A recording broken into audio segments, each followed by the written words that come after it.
Hello friends, welcome to my channel. तो चलिए देखते हैं 69th पीपीएससी प्रीलिम्स का स्पेशल करंट अफेयर पार्ट 8। आज अप्रैल से 20 क्वेश्चन है। तो जो हमारे चैनल पे नए हैं, चैनल को सब्सक्राइब जरूर कर ले ताकि आपको नोटिफिकेशन जो है मिलता रहे। तो आइए देखते हैं आज का पहला क्वेश्चन। फिनलैंड उत्तरी अटलांटिक संधि संगठन का 31वां सदस्य बन गया है। फिनलैंड की राजधानी क्या है? तो आंसर होगा option B, Helsinki. Option B. तो फिनलैंड उत्तरी अटलांटिक संधि संगठन का 31वां सदस्य बन गया है और तुर्की के सर्वसम्मत वोट ने फिनलैंड को नाटो सदस्य के रूप में स्वीकार करने में महत्वपूर्ण भूमिका निभाई है। फिनलैंड रूस के साथ 1340 किलोमीटर से अधिक की लंबी सीमा साझा करता है और नाटो में शामिल होने का निर्णय 2022 में यूक्रेन पर रूस के आक्रमण के बाद सुरक्षा चिंताओं से प्रेरित था। हालांकि नाटो में शामिल होने के स्वीडन के आवेदन को तुर्की और हंगरी ने अस्वीकार कर दिया है। फिनलैंड के बारे में जानते हैं। राजधानी हेलसिंकी है, मुद्रा यूरो है, प्रधानमंत्री सना मारिन है। तो चलिए आगे देखते हैं अगला क्वेश्चन। नासा ने अपने चंद्र मिशन आर्टेमिस 2 के लिए कितने अंतरिक्ष यात्रियों के नाम की घोषणा की है? 2, 3, 4, 5। आंसर होगा ऑप्शन सी, 4 अंतरिक्ष यात्रियों का। नासा पहली बार अपने चंद्र मिशन आर्टेमिस 2 के लिए एक महिला अंतरिक्ष यात्री को चुना है। नासा ने इस मिशन के लिए 4 अंतरिक्ष यात्रियों का नाम का ऐलान किया है। इस मिशन में क्रिस्टीना हैमरकोक, जेरमी हैंसन, विक्टर गलवार और रीड वाइजमैन शामिल है, जो नासा के ड्रीम प्रोजेक्ट आर्टेमिस 2 मिशन के साथ चंद्रमा की परिक्रमा करेंगे। नासा इस चंद्र मिशन को 2025 की शुरुआत या अंत तक लॉन्च करने की योजना बनाया है। इस मिशन में पहली बार एक गैर अमेरिकी को भी शामिल किया गया है। तो आइए देखते हैं अगला क्वेश्चन। पूर्ण सदस्यीय पुरुषों के T20 मैच में मैदान पर अंपायर बनने वाली पहली महिला कौन बनी है? किम कॉटन। तो आंसर यही है, किम कॉटन। Option A. तो देखते हैं डिस्क्रिप्शन क्या है। न्यूजीलैंड की किम कॉटन पूर्ण सदस्यीय पुरुषों के अंतर्राष्ट्रीय क्रिकेट में मैदान पर अंपायर बनने वाली पहली महिला बनी है। किम कॉटन पुरुषों के अंतर्राष्ट्रीय क्रिकेट मैच में खड़े होने वाली पहली महिला अंपायर बनी।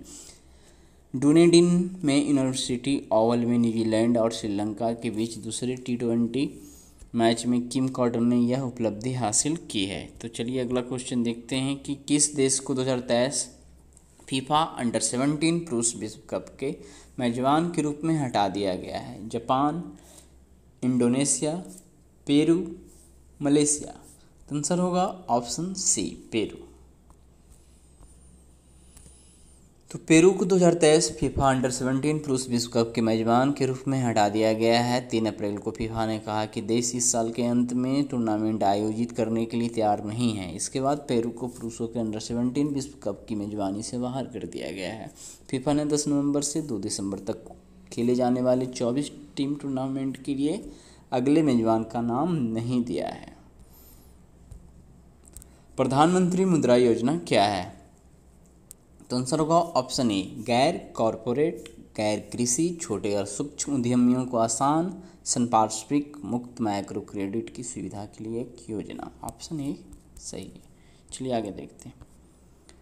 तो प्रधानमंत्री मुद्रा योजना 8 अप्रैल 2015 को प्रधानमंत्री नरेंद्र मोदी द्वारा गैर कॉरपोरेट, गैर कृषि, छोटे और सूक्ष्म उद्यमियों के आय अर्जक गतिविधियों के लिए 10 लाख रुपये तक के आसान संपार्श्विक मुक्त माइक्रो क्रेडिट की सुविधा के लिए शुरू की गई थी।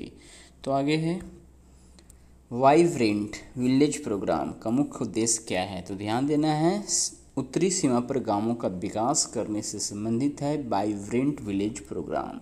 ठीक है, वाइब्रेंट विलेज प्रोग्राम। आगे देखते हैं। केंद्रीय गृह मंत्री और सहकारिता मंत्री अमित शाह ने 10 अप्रैल 2023 को अरुणाचल प्रदेश के अंजो जिले के एक सीमावर्ती गांव किऊथु में वाइब्रेंट विलेज प्रोग्राम लॉन्च किया। वित्त मंत्री द्वारा 2022 के बजट भाषण में वाइब्रेंट विलेज प्रोग्राम की घोषणा की गई थी। BADP अपने दिशा निर्देशों के अनुसार गांव के बुनियादी ढांचे, स्वास्थ्य, शिक्षा, कृषि, खेल, पेयजल और स्वच्छता से संबंधित कार्यों को मंजूरी देता है। तो आगे देखते हैं। हाल ही में जारी टाइगर सेंसस के अनुसार भारत में वर्ष 2022 तक बाघों की आबादी बढ़कर कितनी हो गई है? तो आंसर होगा ऑप्शन ए, 3167। ठीक है। भारत में वर्ष 2022 तक बाघों की आबादी बढ़कर 3167 हो गई है, जो पिछली बार जारी किए गए आंकड़े से 200 अधिक है। प्रधानमंत्री नरेंद्र मोदी भारत की बाघ गणना के 5वें चक्र के आंकड़े जारी करते हुए ये डेटा पेश किए हैं। भारत में बाघों की संख्या वर्ष 2006 में 1411 थी, जो 2010 तक बढ़कर 1706 हो गई थी। वर्ष 2014 तक यह संख्या 2226 हो गई थी। प्रोजेक्ट टाइगर के 50 साल पूरे होने के अवसर पर पीएम मोदी कर्नाटक के मैसूर दौरे पर थे और उन्होंने बांदीपुर टाइगर रिजर्व का दौरा भी किया। 1 अप्रैल 1973 को भारत सरकार ने भारत में बाघों के संरक्षण प्रदान करने के उद्देश्य से प्रोजेक्ट टाइगर लॉन्च किया था। ठीक है, तो देखते हैं अगला क्वेश्चन। कल राष्ट्रपति द्रौपदी मुर्मू ने ब्रोक्सा ट्रस्ट ऐप को लॉन्च किया। यह किससे संबंधित है? तो आंसर होगा ऑप्शन बी, महिला सुरक्षा से। Option B. तो राष्ट्रपति द्रौपदी मुर्मू ने असम में गुवाहाटी हाईकोर्ट में आयोजित एक कार्यक्रम के दौरान महिला सुरक्षा के लिए ब्रोक्सा ऐप लॉन्च किया है। संकट की स्थिति में महिलाएं इस ऐप का उपयोग करके जियो लोकेशन के साथ इमरजेंसी कॉन्टैक्ट नंबरों पर SOS मैसेज भेज सकेंगी, साथ ही फ़ोन सेक कर कॉल भी कर सकती हैं। इस ऐप के उपयोग के लिए इंटरनेट कनेक्टिविटी की अनिवार्यता नहीं है। भारत के मुख्य न्यायाधीश ने असम के लिए ई सेवा केंद्र की वेबसाइट पर 2 ऐप का भी अनावरण किया है। तो आगे देखते हैं। किस भारतीय अमेरिकी गणितज्ञ को सांख्यिकी में 2023 का अंतर्राष्ट्रीय पुरस्कार प्रदान किया गया है? PC Mahalanobis, C Radhakrishna Rao, Harish Chandra, DR Kaprekar. तो आंसर होगा option B, C Radhakrishna Rao. प्रसिद्ध भारतीय अमेरिकी गणितज्ञ और सांख्यिकीविद कैल्यापुड़ी राधाकृष्ण राव को सांख्यिकी में 2023 का अंतर्राष्ट्रीय पुरस्कार प्रदान किया गया है। इस अवार्ड को गणित के क्षेत्र का नोबेल पुरस्कार माना जाता है। राव द्वारा गणित के क्षेत्र में किए गए अहम योगदान के लिए यह अवार्ड दिया गया है। International prize in statistics foundation ने एक बयान में कहा कि 75 साल पहले राव ने अहम योगदान दिया था, जो आज भी विज्ञान पर गहरा प्रभाव डालता है। उन्हें यह अवार्ड इस जुलाई में कनाडा में आयोजित होने वाले द्विवार्षिक अंतर्राष्ट्रीय सांख्यिकी संस्थान विश्व सांख्यिकी कांग्रेस में प्रदान किया जाएगा। वर्तमान में भारत का अटॉर्नी जनरल कौन है? तो R वेंकटरमनी। Option A. ठीक है। केंद्र सरकार ने 11 अप्रैल 2023 को सुप्रीम कोर्ट को सूचित किया कि एक नया डेटा संरक्षण बिल तैयार है और इसे संसद के मानसून सत्र में पेश किया जाएगा। अटॉर्नी जनरल और R वेंकटरमनी ने न्यायमूर्ति KM जोसेफ की अध्यक्षता वाली संविधान पीठ को सूचित किया कि विधेयक तैयार है। जस्टिस अजय रस्तोगी, अनिरुद्ध बोस, ऋषिकेश रॉय और CT रवि कुमार की बेंच ने सबमिशन पर ध्यान दिया। एशियाई कुश्ती चैंपियनशिप के 68 किलोग्राम वर्ग में भारत के किस खिलाड़ी ने रजत पदक जीता है? तो आंसर होगा ऑप्शन डी, निशा दाहिया। तो भारत की निशा दाहिया ने कजाकिस्तान के अस्ताना में एशियाई कुश्ती चैंपियनशिप में रजत पदक जीता है। यह महिलाओं के 68 किलोग्राम वर्ग में उनके करियर का अब तक का सबसे बड़ा पदक है। अन्य रेसलर की बात करें तो प्रिया मलिक ने 76 किलोग्राम वर्ग में कांस्य पदक जीता। उन्होंने रैप चेज दौर में जापान की मिजुकी नागाशिमा को मात दी। इस टूर्नामेंट में भारत ने अब तक 6 पदक जीते हैं। एशियाई कुश्ती चैंपियनशिप 2023 में भारत का पहला स्वर्ण पदक किस खिलाड़ी ने जीता है? तो आंसर हो जाएगा ऑप्शन डी, अमन सहरावत। ऑप्शन डी, अमन सहरावत। अमन सहरावत ने कजाकिस्तान के अस्ताना में एशियाई कुश्ती चैंपियनशिप 2023 में भारत का पहला स्वर्ण पदक जीता है। सहरावत ने पुरुषों के 57 किलोग्राम फ्री स्टाइल वर्ग में यह मेडल जीता। उन्होंने किर्गिस्तान के अल्माज समनबेकोव को 9-4 से हराकर स्वर्ण पदक जीता। पिछले साल सहरावत स्पेन में अंडर-23 विश्व चैंपियनशिप में स्वर्ण जीतने वाले पहले भारतीय रेसर बने थे। तो यहाँ पे ऑप्शन डी करेक्ट हो जाएगा। चलिए आगे देखते हैं अगला क्वेश्चन। शक्तिशाली चक्रवात इल्सा के तट से टकराया, तो ये टकराया ऑस्ट्रेलिया के तट से। ऑप्शन सी करेक्ट हो जाएगा। एक शक्तिशाली चक्रवात इल्सा पश्चिमी ऑस्ट्रेलिया के तट से टकराया। चक्रवात इल्सा पोर्ट हेडलैंड के पास पश्चिमी ऑस्ट्रेलिया में तट के एक दूरस्थ खंड से टकराया। तट से कुछ दूर बैड आउट द्वीप पर हवा की गति 218 किलोमीटर प्रति घंटा थी। कह रहा है जुपिटर आइसी मून्स एक्सप्लोरर जूस परियोजना क्या है, तो ये आंसर होगा ये दूसरा ऑप्शन बी, बृहस्पति की बर्फीले चंद्रमाओं का पता लगाने के लिए ESA की एक परियोजना। ऑप्शन बी करेक्ट हो जाएगा। ठीक है, बृहस्पति के बर्फीले चंद्रमाओं को पता लगाने के लिए ESA की एक परियोजना है, जूस यानी जिसको बोलते हैं जुपिटर आइसी मून्स एक्सप्लोरर।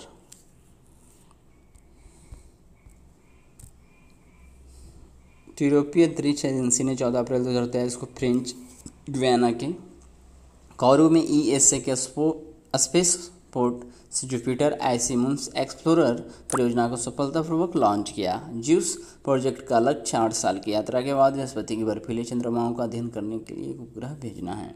तो ये देखते हैं आगे। भारत द्वारा निर्मित वुजी ब्रिज किस देश में स्थित है, तो ये आंसर होगा ऑप्शन बी, मोजाम्बिक। विदेश मंत्री डॉक्टर एस जयशंकर ने मोजाम्बिक का दौरा किया और 14 अप्रैल 2023 को वुजी ब्रिज का उद्घाटन किया, जो भारत द्वारा निर्मित 132 किलोमीटर लंबी टीका वुजी नोवा सोफाला रोड परियोजना का एक हिस्सा है। कौन सा देश भारत का सबसे बड़ा व्यापारिक भागीदार बन गया है, चीन, USA, UK, ऑस्ट्रेलिया, तो आंसर होगा ऑप्शन बी, USA। चलिए इसका डिस्क्रिप्शन नहीं है, आगे देखते हैं। Wisden cricketers of the year चुने जाने वाली पहली भारतीय महिला क्रिकेटर कौन बनी है, तो आंसर होगा option C, Harmanpreet Kaur, option C. तो भारतीय महिला क्रिकेट टीम की कप्तान हरमनप्रीत कौर को वर्ष 2023 के लिए Wisden cricketers of the year चुना गया है। Harmanpreet Wisden cricketer of the year बनने वाली पहली भारतीय महिला क्रिकेटर है। इसके अलावा न्यूजीलैंड के विकेटकीपर बल्लेबाज टॉम विलेंडल, इंग्लैंड के विकेटकीपर बल्लेबाज बेन फॉक्स, न्यूजीलैंड के ऑलराउंडर डैरिल मिचर और इंग्लिश पेसर मैथ्यू पॉट्स को चुना गया है। भारत का स्टार बल्लेबाज सूर्य कुमार यादव को T20 फॉर्मेट का सर्वश्रेष्ठ खिलाड़ी चुना गया है, ये भी ध्यान में रखना है। आगे देखते हैं। वीरता पुरस्कार पाने वाली पहली महिला एयरफोर्स अधिकारी कौन बनी है, तो आंसर होगा ऑप्शन बी, दीपिका मिश्रा। तो विंग कमांडर दीपिका मिश्रा वीरता पदक पाने वाली पहली महिला वायुसेना अधिकारी बन गई हैं। इस अवार्ड की घोषणा पिछले साल स्वतंत्रता दिवस के अवसर पर राष्ट्रपति द्वारा किया गया था। भारतीय वायुसेना प्रमुख air chief marshal BR Chaudhari ने नई दिल्ली में आयोजित एक अलंकरण समारोह में दीपिका को सम्मानित किया। दीपिका मिश्रा को अगस्त 2021 में उत्तरी मध्य प्रदेश में आई बाढ़ में मानवीय सहायता देने के लिए तैनात किया गया था। विश्व पृथ्वी दिवस 2023 की थीम क्या है, हमारे ग्रह में निवेश करें, ये है। पृथ्वी दिवस 2023 की थीम क्या है, हमारे ग्रह में निवेश करें, यानी कि ऑप्शन ए। विश्व पृथ्वी दिवस 2023 का विषय हमारे ग्रह में निवेश करें हैं, जो व्यवसायों को अस्थायी प्रथाओं की ओर स्थानांतरित करने का आह्वान करता है। पृथ्वी दिवस हर साल 22 अप्रैल को मनाया जाता है और इसे अंतर्राष्ट्रीय मातृ दिवस के रूप में भी जाना जाता है। यह दिन प्रदूषण, ग्लोबल वार्मिंग और वनों की कटाई जैसे मुद्दों के बारे में जागरूकता फैलाने के लिए मनाया जाता है, जो पर्यावरण को नुकसान पहुंचाते हैं और परिणाम स्वरूप ग्रह का विनाश होता है। हमारे पर्यावरण की रक्षा की आवश्यकता के बारे में जागरूकता बढ़ाने के लिए दुनिया भर के देश एक साथ आते हैं। तो आगे देखते हैं अगला क्वेश्चन। इस वर्ष लता दीनानाथ मंगेशकर पुरस्कार किसे मिलेगा, पुस्तकालय प्रकाशन, भूपेन हजारिका, आशा भोसले, प्रसाद ओक। तो इस वर्ष लता दीनानाथ मंगेशकर पुरस्कार जो है ये दिया गया होगा ऑप्शन सी, आशा भोसले को। ठीक है, तो प्रसिद्ध गायिका आशा भोसले को लता दीनानाथ मंगेशकर पुरस्कार से सम्मानित किया गया, क्योंकि ये तो अप्रैल का क्वेश्चन है ना, जिसे लता मंगेशकर की स्मृति में मंगेशकर परिवार और ट्रस्ट द्वारा स्थापित किया गया था। तो इस प्रकार से हमने देख लिया कितना क्वेश्चन, आज 20 क्वेश्चन देख लिया अप्रैल मंथ 2023 से। तो कल मिलते हैं मई के क्वेश्चन के साथ।